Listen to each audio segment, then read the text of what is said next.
Estuvimos meditando el último día en esta palabra del apóstol Pablo a una iglesia que al parecer esta iglesia, hermanos, a la que fue dirigida esta epístola, más que epístola y carta, era una circular, donde tenía que ir llevada, porque al final de la carta vemos también que se comparta con la iglesia de la Odisea. Para que lo entendamos un poco mejor, una encíclica. De ahí el nombre encíclica es que tenga su ciclo y que pueda ser compartida. ¿Lo tenemos, hermanos? Y dice así la palabra del Señor en el nombre del Padre, del Hijo y del Espíritu Santo.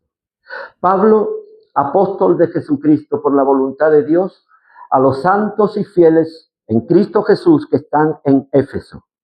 Gracia y paz a vosotros, de Dios nuestro Padre y del Señor Jesucristo. Bendito sea el Dios y Padre de nuestro Señor Jesucristo, que nos bendijo con toda bendición espiritual en los lugares celestiales en Cristo, según nos escogió en Él antes de la fundación del mundo, para que fuésemos salvos y sin mancha delante de Él.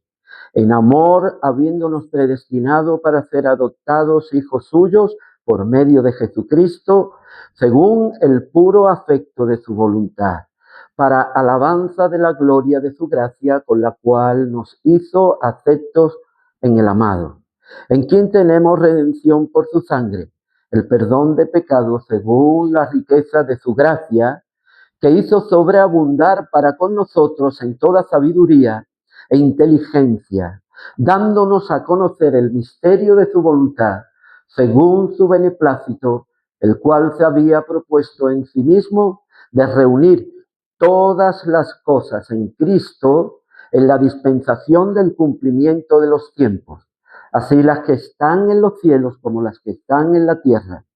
En Él, asimismo, tuvimos herencia, habiendo sido predestinados conforme al propósito del que hace todas las cosas según el designio de su voluntad, a fin de que seamos para alabanza de su gloria, nosotros, los que primeramente esperábamos en Cristo.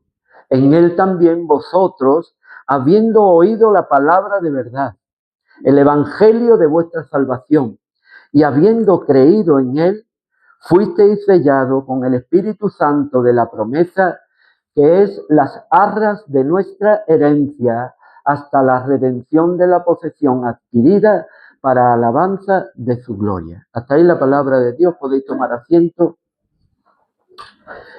El título del sermón, hermano, es el propósito eterno de Dios en Cristo. Repito, el propósito de Dios en Cristo. Dios tenía un propósito, pero ese proyecto pudo ir adelante y ser desarrollado por Cristo. Hermanos, si nosotros preguntáramos en esta mañana, ¿qué es ser un cristiano? Vendrían muchas cosas a la cabeza. Por ejemplo, algunos nos dirían que son personas que han elegido llevar un estilo de vida, un destino al que antes tenía y han cambiado de ese estilo de vida. Alguien que ha decidido asistir a la iglesia. Alguien que ha decidido también leer la Biblia, dejar de hacer ciertas cosas inmorales. O para otros, quizá personas que han elegido vivir una vida más tranquila, más sana, más honrada y más honesta. Puede llegar a la conclusión de personas que crean que un cristiano es esto. En la mente de estas personas no difiere en absoluto. Este pensamiento no difiere de ninguna de las maneras que ser cristiano es formar parte de un club social o formar parte también de alguna beneficencia, de algo, de un grupo que está instalado para tener que ayudar a otros, ¿verdad? Recibiendo ayudas incluso las ofrendas y todo, y puede ser esto, este círculo. Es algo tan simple como hacerse miembro de una iglesia y acatar sus normas. Formamos parte de la iglesia. Esto es lo que significa ser cristiano para muchas personas. Que yo me atrevería incluso a pensar que incluso dentro de la iglesia se puede pensar esto. Pero cuando vamos a las Escrituras, hermanos, cuando vamos allí y vemos que lo que significa ser cristiano es en realidad algo extraordinario. Es el milagro más portentoso que alguien pueda experimentar en su vida y en lo que el proyecto de Dios, el propósito del eterno Dios se está cumpliendo por medio de Jesucristo. Es el privilegio más grande en el que pueda participar una persona. Ser cristiano es esto.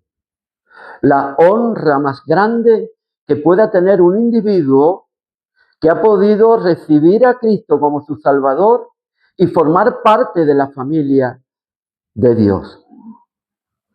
No, y esto es no porque sean superiores de ninguna de las maneras, sino porque han sido investidos de este gran privilegio extraordinario de formar parte de la familia de Dios, de la iglesia. Y la pregunta es, hermano, ¿qué es en realidad ser un cristiano? ¿Y cuáles son los privilegios extraordinarios? Tendríamos que preguntarnos, porque si algunos piensan de que es formar parte de algún grupo que desean llevar una forma de vida moral, honesta, o querer ayudar a los demás como un club social o un grupo de beneficencia, pues entonces vamos a entender que esto no tiene nada que ver, aunque forma parte de nuestro carácter. Aunque esto es la realidad después, en el momento que tengamos que ser cristianos activos para poder cambiar de vida y para poder ayudar a nuestro prójimo, al huérfano sobre todo, a la viuda y al extranjero. Amén. Este es el tema, hermanos, en esta mañana. Este es el tema del propósito de la escritura que vamos a compartir. Estuvimos viendo el otro día en el versículo 3 de esta epístola, del capítulo 1 hasta el versículo 6, algo muy importante. Estuvimos hablando de lo que el Padre hizo, ¿verdad? Vemos en el versículo 1, bendito sea el Dios y Padre de nuestro Señor Jesucristo, que nos bendijo con toda bendición espiritual en los lugares celestiales en Cristo. Y en primer lugar estuvimos viendo, hermano, que la fuente de donde proviene esta bendición es del Padre. El Padre es el que bendice. Él es la fuente. El Padre de misericordia, Dios de toda consolación, que nos dice el apóstol Pablo. Vimos eso en primer lugar. En segundo lugar, el carácter de esta bendición no es un carácter material, sino espiritual. Y comparábamos esta bendición con lo que es la bendición de Dios para el pueblo de Israel. Dios tenía una bendición de un lugar específico geográfico, estuvimos estudiándolo el jueves, un lugar para ello, que era lo que nosotros conocemos hoy como Palestina. Geográficamente, esa era la tierra que Dios había prometido a Abraham, Isaac y Jacob, y donde el pueblo que había salido de Israel tenía que entrar porque era la tierra que Dios había preparado para Israel, tierra que fluye leche y miel. Todas sus promesas estaban conectadas a la bendición aquí en la tierra, con una visión progresiva a la venida del Mesías para reinar sobre todas las naciones. Pero ese era el sentido de la bendición. La bendición era marcar sus vidas con la palabra de Dios para que Dios pudiera bendecir y no traer catástrofes, enfermedades, yugos de esclavitud, persecución, exilio, matanza. Y ellos procuraban vivir de esta manera para poder tener lo que Dios había prometido y le había otorgado a ellos en obediencia a la palabra. Pero aquí estamos viendo, hermanos, que el carácter de esta bendición no es material, sino, mire usted el texto, bendito sea el Dios y Padre de nuestro Señor Jesucristo, que nos bendijo con toda bendición, es espiritual. Quiero que leamos, quiero que lo entendamos. Yo deseo de todo corazón, no como pastor tan solamente, sino como hermanos en Cristo, que vuestros corazones ardan en esta mañana y conectéis con la palabra. Miréis que la bendición de Dios tiene un carácter aquí. Y no es meramente material, sino espiritual. En tercer lugar, el agente por el cual participamos de esa bendición. Ahora sí, el agente es Cristo. Es en Cristo. Si estamos en Cristo, la bendición espiritual viene a nuestras vidas. Y en cuarto lugar, era la base por la cual disfrutamos de esta bendición. El versículo que continúa, versículo 4, dice, según nos escogió en Él antes de la fundación del mundo, para que fuésemos santos y sin mancha delante de Él. La base, hermano, es porque fuimos elegidos por Dios.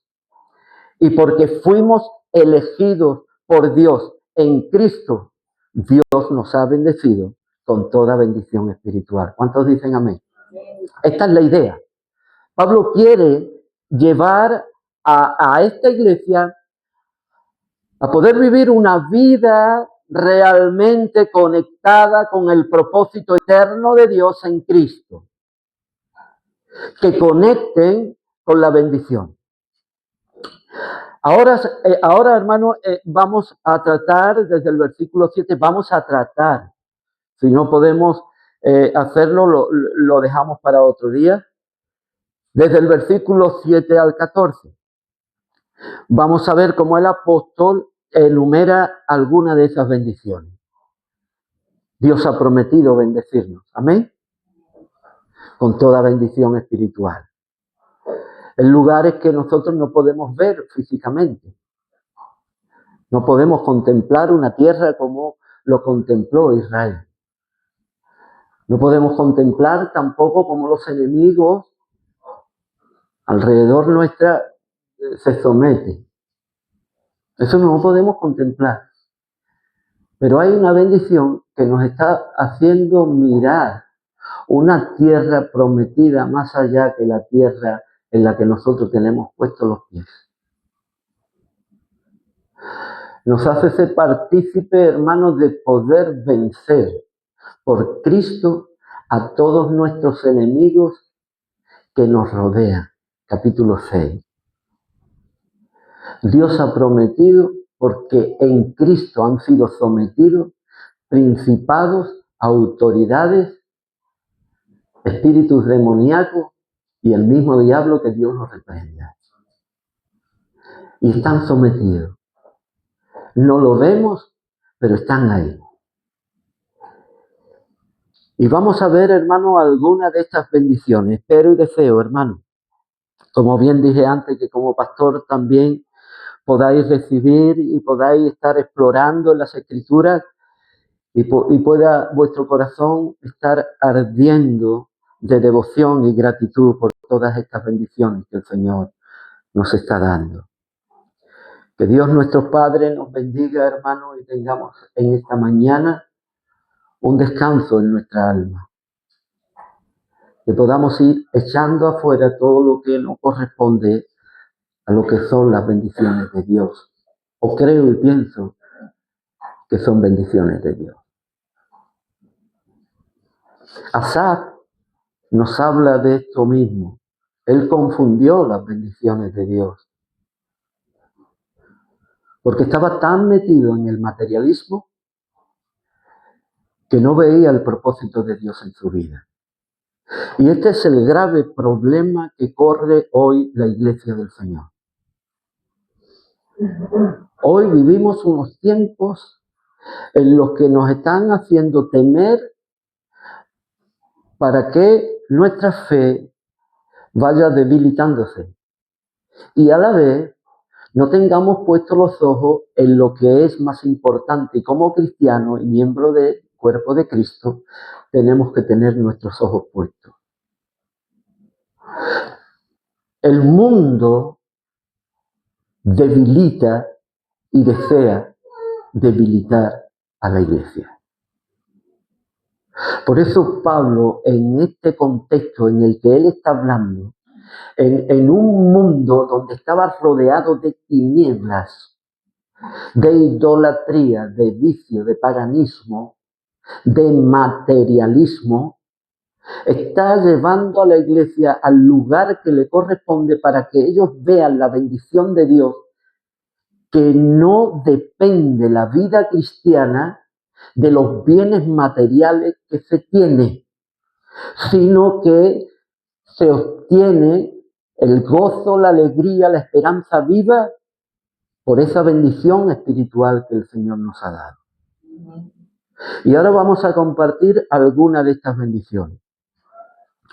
Es un gran honor que Dios nos haya escogido, hermano, en primer lugar, para formar parte de su iglesia.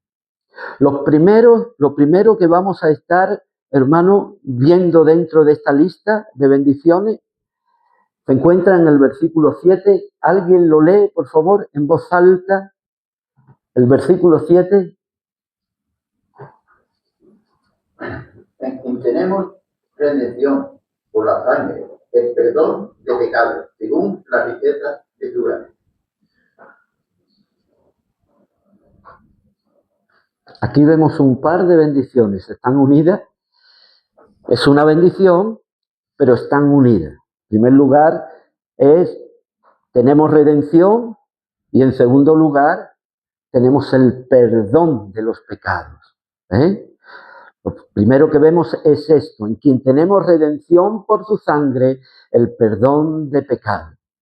La palabra redención, hermano, viene de la raíz aflojar. Es como si aflojara una cuerda donde uno está atado. Ser librado de cualquier tipo de atadura. Dejar en libertad después de haber pagado el precio por su rescate. Esto es lo que quiere decir la palabra redención. En griego es goel, que nos habla del redentor, el que paga el precio para que esas cuerdas sean desatadas. Y Pablo lo conocía bastante bien porque está viviendo dentro de una esfera y de un contexto donde había, incluso cuando estaba predicando el Evangelio, igual en la plaza, allí cerca, igual estarían los hombres apostando o, ¿cómo se dice?, subastando a los esclavos que estaban allí. Y llegaba alguien con el dinero, lo miraba, le pagaba el dinero, lo desataban y lo dejaban en libertad y venía a ser esclavo de la persona. Pero esa persona tenía que pagar el precio. ¿Para qué? Para que ese esclavo fuese desatado. Entonces, esta es la idea. Pablo está expresando la realidad de lo que fuimos nosotros antes de ser liberados. Pablo quiere que entienda que la bendición de Dios está en el rescate que Él ha hecho en nuestras vidas por medio de Cristo. Él nos liberó de las ataduras. Igual usted puede pensar, yo nunca he sido esclavo. Pues si no estaban en Cristo, antes de ser en Cristo, todos éramos esclavos. Esclavos de la ley, esclavos de los vicios, esclavos de nuestros pensamientos, esclavos de nuestros sentimientos. En realidad teníamos dioses y éramos esclavos de esos dioses, porque dependíamos de esos dioses. El hombre por naturaleza nace esclavo. Por eso hay tres formas o maneras de ser esclavo. En primer lugar, nacer esclavo. Uno podía nacer esclavo. ¿Y cómo podía nacer esclavo? Pues porque sus padres eran esclavos y nacía dentro de una familia donde tenían a sus padres esclavos y la persona que nacía le pertenecía a su señor, seguía siendo esclavo. En segundo lugar, alguien se podía llegar a ser esclavo cuando perdía una guerra y se lo llevaban exiliado y lo llevaban como esclavo. Y en tercer lugar, por causa de una deuda. Alguien se endeudaba y era esclavo por esa deuda, tenía que ser redimido. Y esto trayéndolo a nuestras vidas espirituales, a la iglesia del Señor, nosotros nacimos esclavos. Nosotros no es que nos hicimos esclavos, nosotros es que nacimos esclavos, porque ya nuestros padres lo fueron. La paga del pecado es la muerte, pero en Adán todos fuimos esclavos, todos transgredimos la ley y por eso nacemos esclavos. Somos esclavos por conquista. Hubo alguien que conquistó, y en este caso es el diablo, que Dios lo reprenda. El pecado era nuestro rey y dominaba sobre nuestras vidas. Y éramos esclavos por conquista. El diablo había conquistado por la transgresión de Adán y Eva. Y en tercer lugar, somos esclavos por endeudamiento, por la deuda impagable con Dios. No teníamos el suficiente aval, no teníamos la suficiente riqueza para pagar la deuda que teníamos con el Señor. Amén. Por eso, cuando nosotros vemos este texto, vemos estos textos, estamos viendo las bendiciones de Dios para nuestras vidas. Y Él puso, hermano, y es que por eso alguien tiene que pagar el precio. Alguien tiene que pagar el rescate de la justicia de Dios, porque Dios demanda justicia. Por lo tanto, vemos en el versículo que continúa que todo esto fue por gracia. El apóstol Pablo nos habla del precio. El apóstol Pedro, el versículo 1, 18, 19, dice, sabiendo que fuisteis rescatados de vuestra vana manera de vivir, la cual recibisteis de vuestros padres, no con cosas corruptibles como oro o plata, sino con la sangre preciosa de nuestro Señor Jesucristo. No como cualquier cosa, cualquier animal, sino como un animal sin mancha y como un animal sin contaminación. El precio del rescate fue la sangre de Cristo. Oiga lo que dice el texto, en quien tenemos redención por su sangre. Él no trajo otra cosa sino su vida. Fue derramada en expiación. Libres del pecado y libre también de sus consecuencias. Cristo no vino para enseñar un estilo moral de vida, de ninguna de las maneras. Él no vino, hermano, para esto. Vino para rescatarnos del pecado y de la muerte eterna. Y esta es la idea en esta mañana. Si estoy en Cristo, sí que soy una nueva criatura. Pero si estoy en Cristo es porque Él me rescató y me dio vida y rompió las cadenas que me tenían atado. Y cuando esto se comparte para que se entienda, para que se comprenda y para que se lleve en el corazón grabado a fuego, para que nada ni nadie nos mueva de la fe que tenemos en nuestro Señor Jesucristo y del costo tan grande, Dios mío, que costó el que yo fuese rescatado. Libres del pecado y de las consecuencias del pecado. Romanos 6:23 nos dice que la paga del pecado es la muerte. No hay otra cosecha, sino la muerte. Pero el apóstol Pablo nos dice que el regalo de Dios es la vida eterna en Cristo Jesús, Señor nuestro. Tito 2:14 dice lo siguiente: quien se dio a sí mismo por nosotros para redimirnos de toda iniquidad y purificar para sí un pueblo propio celoso de buenas obras. Es Él se dio a sí mismo. No fue entregado por Poncio Pilato, ni por Herodes, ni por Caifás, ni por el pueblo judío. Él se dio a sí mismo. Amén. En rescate por nosotros. Ya lo dice Pablo. Fuisteis aceptados en el amado. Por Él fuisteis aceptados, porque Él os amó. Nada nos podrá separar del amor que Él tiene por nosotros. No del amor que yo tengo por Él, porque nuestro amor es limitado, querido y querida hermana. Aunque lo amemos y digamos que lo amamos con todo nuestro corazón, pero mi amor es limitado. Y es por eso que nadie nos va a separar de su amor. ¿Por qué? Porque el Padre lo puso en las manos de Cristo. Porque el Padre se los dio al Señor. Y ninguno se perderá para la gloria de su nombre. Por lo tanto, estamos viendo, hermanos, aquí una de las bendiciones que Dios ha dado para nuestras vidas. Esa es la terrible condición en la que nos encontramos, encadenados, esclavizados. Así está todo aquel que aún está sin Cristo. Piense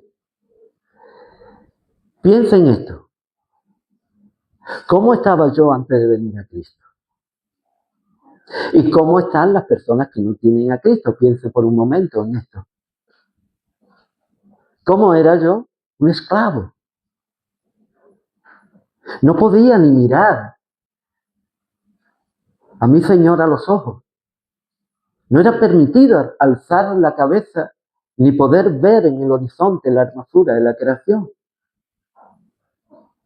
Vivíamos gachos. Vivíamos sin poder pronunciar lo que creemos y pensamos. No teníamos opinión de ningún tipo. Decidían por nosotros. No podíamos ir a ningún lado a menos que el Señor, quien yo era esclavo, me dirigía y me guiaba a donde Él quería. Yo no podía ir a ningún sitio. ¿Por qué? Porque estaba atado. Y pertenecía a un Señor. Y era esclavo. Y nuestra realidad es esta.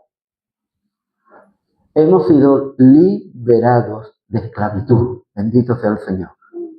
Estas son las bendiciones en las que la iglesia en Éfeso tenía que pensar. No en que si mañana me va a llegar para pagar la luz. No en que no tengo porque a lo mejor el problema es porque no sé distribuir la riqueza. A lo mejor el problema no es porque Dios no me supla, sino porque yo no sepa ser un buen o una buena administradora o administrador de los bienes que el Señor me ha dado. Entonces ese es otro problema. Pero no pensamos tanto en lo material, sino en la libertad con la que Cristo nos hizo libres. Primera de Corintios 7:23 nos dice: por precio fuisteis comprados, no os hagáis esclavos de los hombres. Y esto es lo que hacen los hombres. Se hacen esclavos de los hombres. El libro de Proverbios dice: el que pide prestado, esclavo es del que le presta. Es así. No es de otra manera. La razón que movió a Dios para hacer todo esto, debemos buscarlo en Él, no en nosotros. Nosotros no somos nada. Dice, según la riqueza de su gracia. Fíjese el versículo cómo continúa. Según la riqueza de su gracia, que nos hizo sobreabundar. La riqueza de su gracia. Y cada uno da conforme lo que tiene. Y aquí estamos viendo a Dios dando de su riqueza. El libro de Romanos nos dice lo siguiente.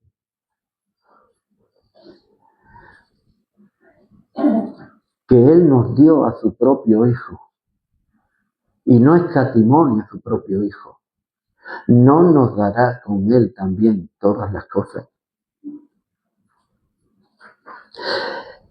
Dios nos dio conforme a su riqueza. Y este es el pensamiento. El pensamiento es que Dios, la riqueza más grande, fue dada a nuestras vidas. El conforme a la riqueza no nos debe de llevar a pensar que fue parte del tesoro de Dios dado a nuestras vidas. No, de ninguna de las maneras. Pablo dice conforme a su riqueza, y es porque Él dio lo más valioso para que nosotros fuésemos redimidos y para que nuestros pecados fuesen perdonados. ¿No es maravilloso? Esta es la idea. Dios no escatimó a su propio Hijo y nos dio conforme a lo que Él tiene, la riqueza que Él tiene. No fue tacaño, no retuvo, sino que entregó en Cristo Jesús la riqueza más grande. Conforme a esta riqueza.